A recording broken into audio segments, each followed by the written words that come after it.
Good afternoon. Welcome to Grade 12 English First Additional Language. Today we are once again going to cover one of the language structures called active and passive voice. Again, I saw that many grade 12s struggle with the more difficult language questions because they do not understand the basics. So today we're going to go back to basics for active and passive voice. I'm going to explain to you in detail how to do active and passive voice because I've seen that the learners write down the passive voice until it sounds right and put in a being or a bean wherever they want to, even though it's not the correct way. So I'm going to teach you a way to do it correctly and that everything is in the correct place. Before we start, let's just see what is active and what is passive. Now, with the active voice, the subject is doing the acting, and with the passive voice, the subject is being acted upon or receiving the action. Now, back to basics. What is a subject? What is an object in a sentence? Remember, a sentence consists of a subject, a verb, and an object. We take the simple plain sentence, Peter kicks the ball. Peter is the subject because he's the person or the thing performing the action. Kicks is your verb. It's always the action that is being performed. And then the ball is the object, the person or the thing that the action is done to.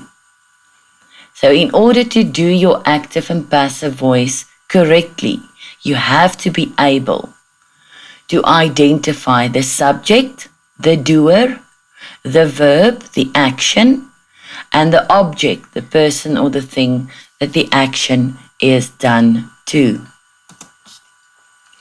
Now this is a typical sentence. John planted a tree, and then you have to change it into a tree was planted by John. Now the active voice, as I said, these examples show that the subject is doing the verb's action.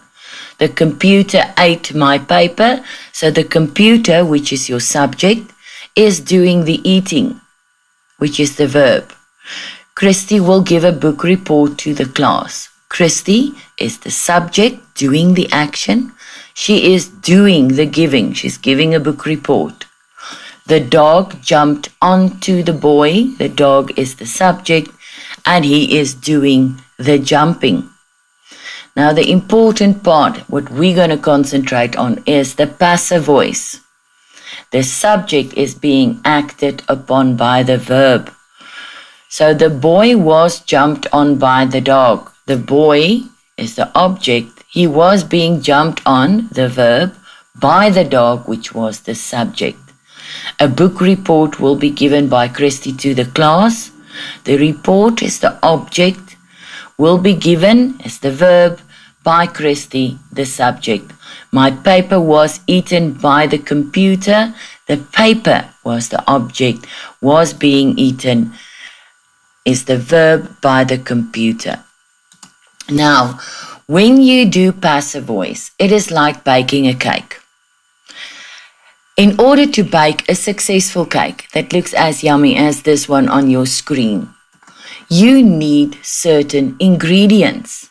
All of those ingredients must be taken out of the cupboard and placed on a table. And you can't just randomly put the ingredients together and expect to see your cake looking like this. No, you have to follow a certain recipe or a method. Now we're going to do the same with actives and passives. I'm going to give you a method to take apart your sentence. In other words, take the ingredients for the recipe out of the cupboard. And then I'm going to give you a method to put it back together. Again, you following the recipe or the method to get this perfect cake at the end of the day. Now, this is the recipe that you need to follow. And you have to know this off by heart, otherwise it's not going to be successful. Step 1, divide your sentence into subject, verb, and object. Now, while I'm going through these steps, maybe it's not going to make 100% sense to you right now.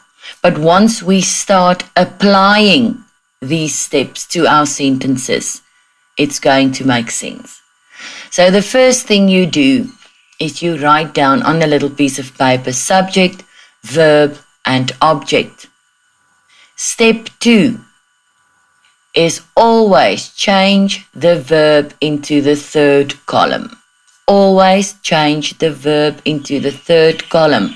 Remember in the previous lesson we quickly touched on the 3 columns where it's eat, ate, eaten, write, wrote, written, and remember in some instances your second column and your third column would be the same, like kick, kicked, and kicked. Your third column and your second column is the same. Step 3, write down the tense. Is it in the past tense? Is it in the present tense? Is it in the present perfect tense? Whatever the case might be. Step 4, look at the object to see if it's singular or plural. Look at the object to see if it's singular or plural. Step 5, check if there's an ing with the verb. Then you're allowed to use being. Step 6, check if there's a has, have, or had with the verb. Then you're allowed to use been. Now, step 5 and step 6 are very important. If and only if there's an ing with your verb, like going or eating. Because what happens with your verb again? Step 2, always change your verb into the third column. So, for instance, if your sentence had in eating with the ing, change it into the third column, which will be eaten. But then the ing is hanging around there on the paper. You can't just throw it away. Then you are allowed to use being. You have to. Can't throw away the ing. You have to use it somewhere. Being. The same with step 6. Only if there is a has, have, or had. Peter has eaten an apple. Change your verb into the third column, eaten. But what happens to the has? You can't just throw it away. So you put in your been. But when you see the example, it will all make sense. And then your last step is you have to swap the subject with the object. In other words, your sentence usually started with the subject, Peter kicks the ball, and the ball is your object. So you swap the two around and you're going to start your sentence with the object. While I'm explaining, I am continuously going to refer back to these 7 steps. Right. Now, for step 3 and 4. Step 3 says write down the tense, and step 4 says look at the object to see if it's singular or plural. You are going to use this page. If it's in the present tense and it's only one, it's singular, you will use is. Mary is eating an apple. If it's in the present tense and it's plural, the children are eating an apple. If it's in the past tense and singular, where in the present tense it was Mary is, in the past tense it would be Mary was. If it's in the past tense and plural, in the present tense it is the children are, and in the past tense it would be the children were. Very important, the following: present perfect tense. Now the present perfect tense, if you see those words, you must remember has or have. If you see the words has or have, please remember the present perfect tense. Now, present perfect plus singular is has. Mary has eaten an apple. And if it's plural, you use the word have. So the children have eaten an apple. Past perfect is always had, whether it's singular or plural. Let's apply the steps. A very simple example. Peter kicks the ball. Write the following sentence in the passive voice. Step 1. Write down the subject, verb, and object. Now you will see I put at the bottom the word tense. It just makes it easier.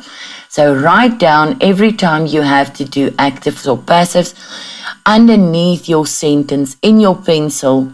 On your paper, you write this down. Subject, verb, object, tense. Now you remember what we learned.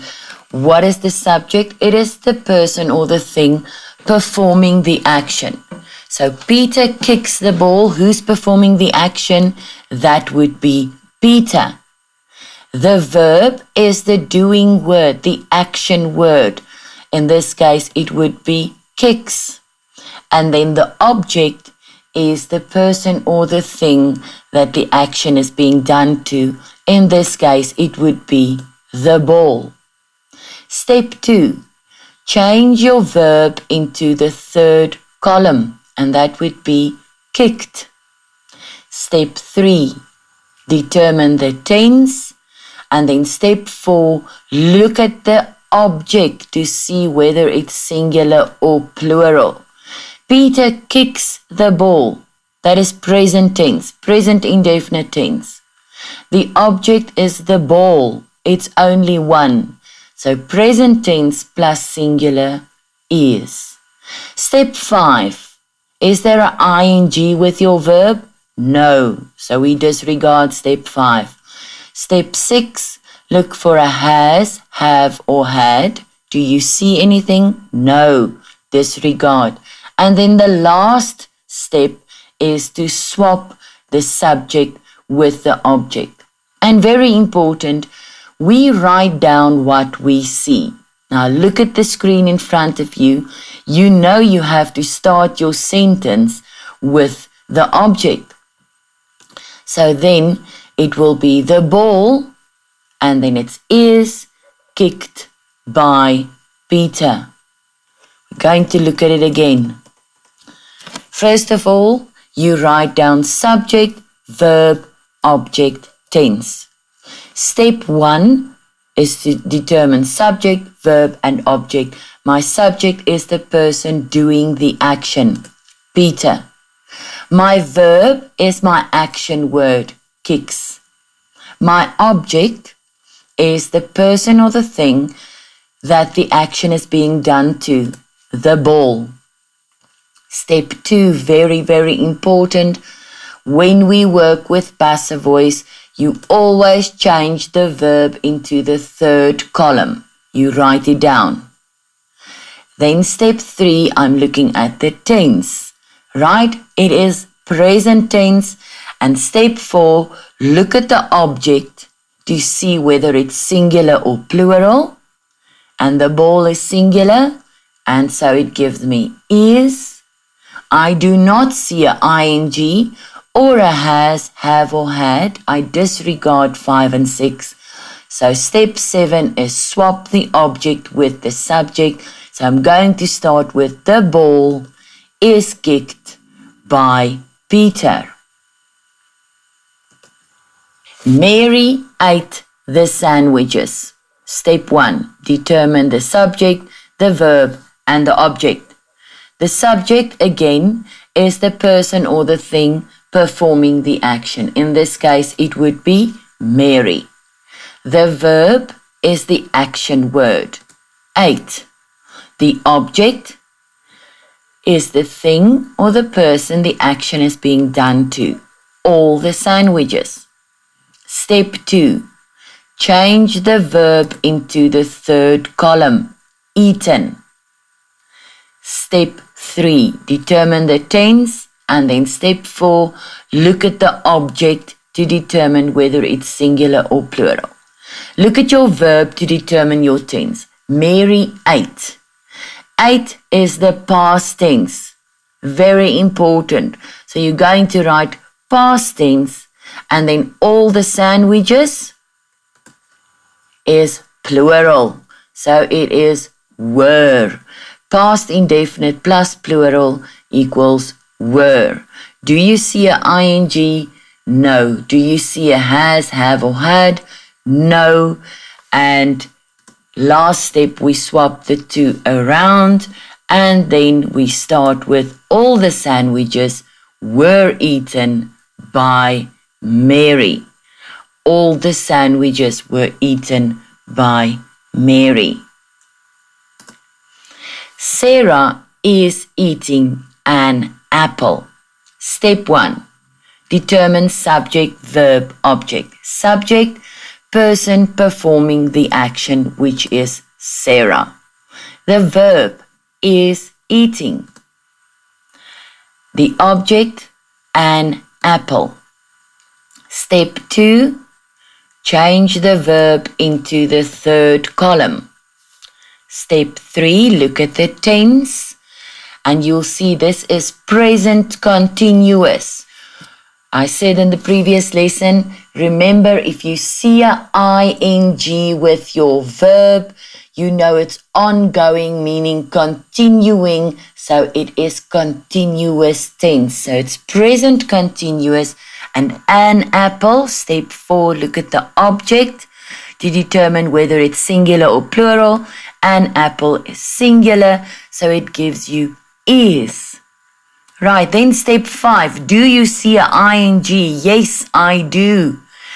Now, if you look at the verb is eating, became eaten. You can't just disregard or throw away the ing. It must be used. And this is the only time you're allowed to do it. So there's your tip. NB. If there's an ing added to your verb, you use being. That's the only time you're allowed to use being. You can't just randomly put in being in a sentence because it sounds right. It is not. The only time you're allowed to use being is when your verb initially had an ing connected to it. So step 5 says, if there's an ing with your verb, you may use being. The ing becomes being. Right, step 6. There's no has, have or had, so I disregard. Then my last step 7 is swap the object with the subject. And what do? I write down what I see. Now, what do you see? You know you have to start with the object. An apple is being eaten by Sarah. Right. The tip, very, very important. The only time that you are allowed to use being is when there's an ing with your verb. We're going to look at this one again. Step 1. Subject, verb, object. Subject, person performing the action. Sarah. Verb, doing word, is eating. Object, an apple. Step 2. Change your verb into the third column. Eaten. Step 3 and 4. 3. Determine the tense. And 4, look at the object to see whether it's singular or plural. The tense is present continuous. Why? because of the ing with my verb. If I see a ing, I must remember it's ongoing, the ing, going, ongoing. So it's continuing, so it's present continuous. And an apple is singular, so it gives you is. Now I remember the tip. If there's an ing added to the verb, you use being. You are not allowed to just throw away the ing. It must be used. But you can't just add a being if there's no ing. So only when there's an ing with your verb, you may use being. No other times. The ing must be used. So if you forget the being, it's going to be wrong. If you put a being into a sentence where there's no ing with your verb, it's wrong. That concludes step 5. Then step 6. If you see a has, have or had, there's no has or have or had. So you disregard step 6. Step 7 is you swap the object with the subject. Means simply you have to start your sentence with your object. And remember, you only write down what you see on your paper. So an apple is being eaten by Sarah. So we did use the ing in the being. We are in the present tense. Remember, with active and passive voice, you may not change the tense. There's no time machine that you can jump in and out and jump from the one tense to the other tense. No changing of tenses. If your sentence is in the present tense, you keep it in the present tense. If it's in the past tense, you keep it in the past tense. Do not change the tense. Mark has eaten all the bananas. Step 1. Write down subject, verb, object. Subject is the person or the thing performing the action, and that would be Mark. Has eaten will be your verb. The object, all the bananas. All the bananas. Take careful note of the object, whether it's singular or plural. Step 2. Change the verb into the third column. Now you will see this verb is already in the third column because I told you in the previous lesson, if we work in the present perfect or the past perfect tense, your verb will always be in the third column. But nonetheless, you write it down, eaten. Step 3 and step 4, the tense and then singular or plural. Now, I told you in the previous lesson, if you see the words has or have, you must know it's the present perfect tense. The word had will obviously be the past perfect tense. So has for singular, have for plural is in the present perfect tense. So we write that down. Present perfect plus plural gives you have. And this is where they want to catch you, because you are not concentrating on the Mark has eaten all the bananas. So that is why you have to do it like this and write down present perfect plus plural is have. Otherwise, you're going to use the wrong one. Right, so now we're going to step 5. Do you see an ing? No, I do not. Do you see step 6, has, have, or had? Yes, I do. Now, just like for the ing, the tip says, if there's a has, have, or had, you use been. That's the only time you may put in been in the sentence. If there's a has, or a have, or a had, you use been. If you look on your screen at the verb, the green has, you can't just throw it away. It must be used, but not as has. It is used as been. Right, so and then step 7 is we swap the two around, and you start with the object and it says all the bananas have, because it's plural, been eaten by Mark. We are going to do this sentence again. Mark has eaten all the bananas. Why is it Mark has? Because Mark is only one, and has is used for singular subjects. So step 1, subject, verb, object. Subject is the person or the thing performing the action, which is Mark. Has eaten is your verb. Object, all the bananas. Take careful note, singular or plural. Step 2, change the verb into the third column.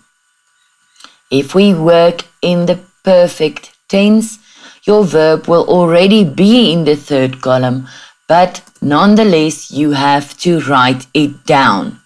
Eaten. Then step 3 and 4, the tense here, because I see has, I know it's present perfect. And I look at all the bananas, I see it's plural.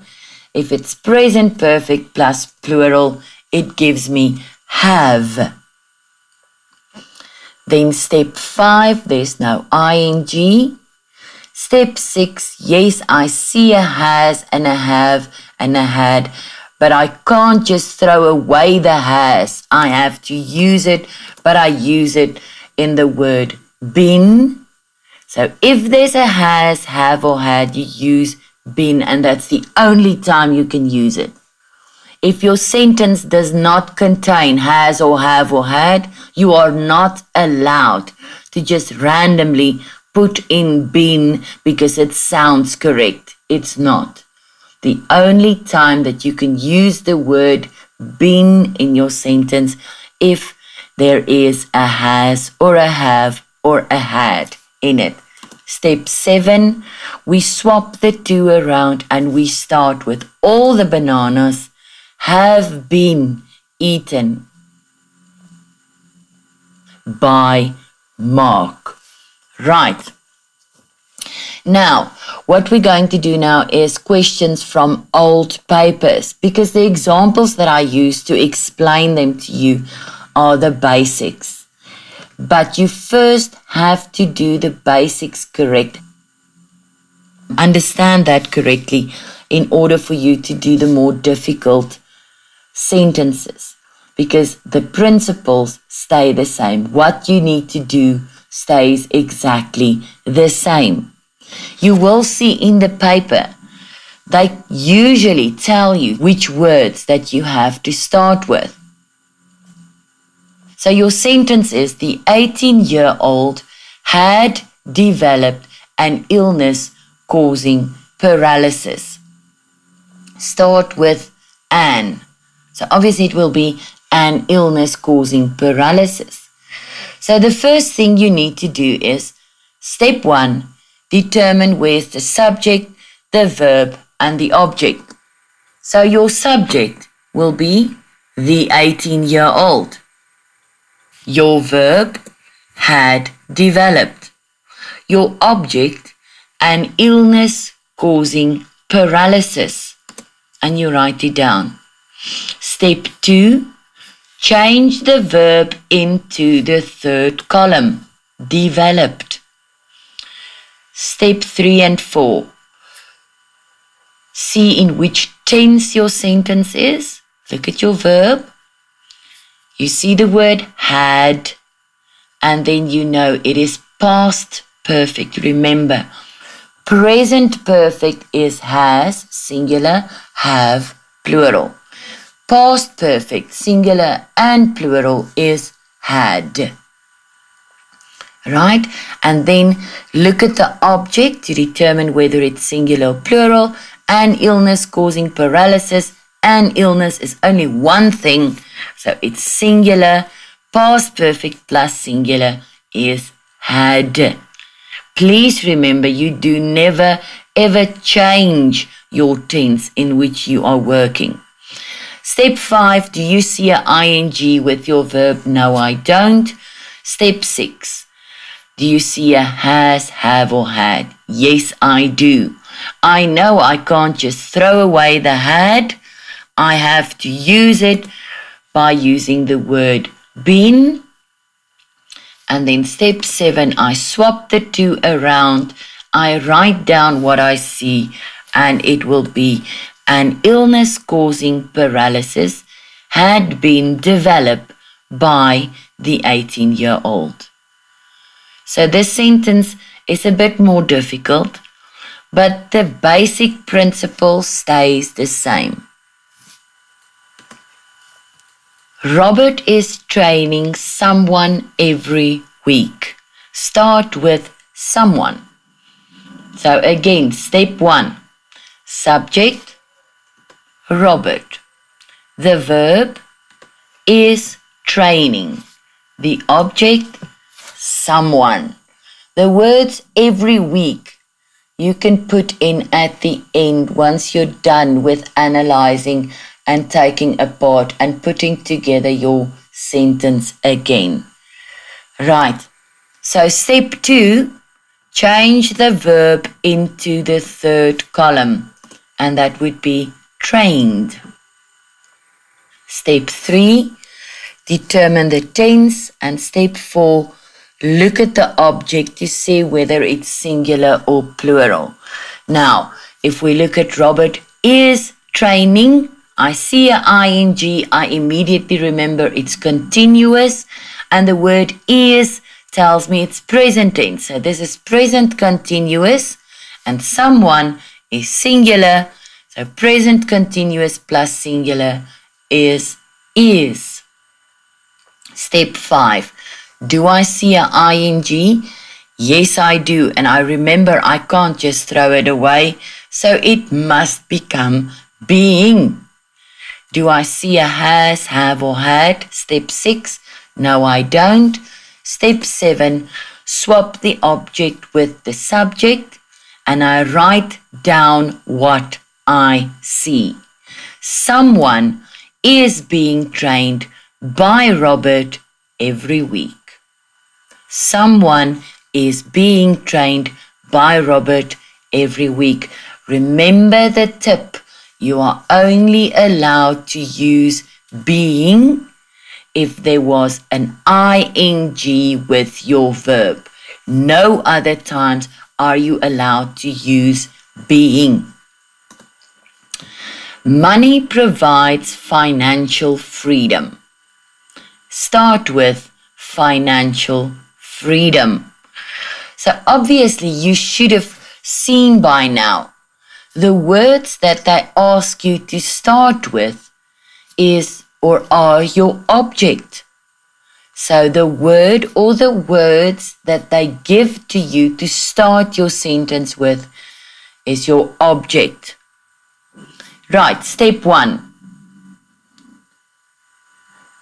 Determine subject, verb, object.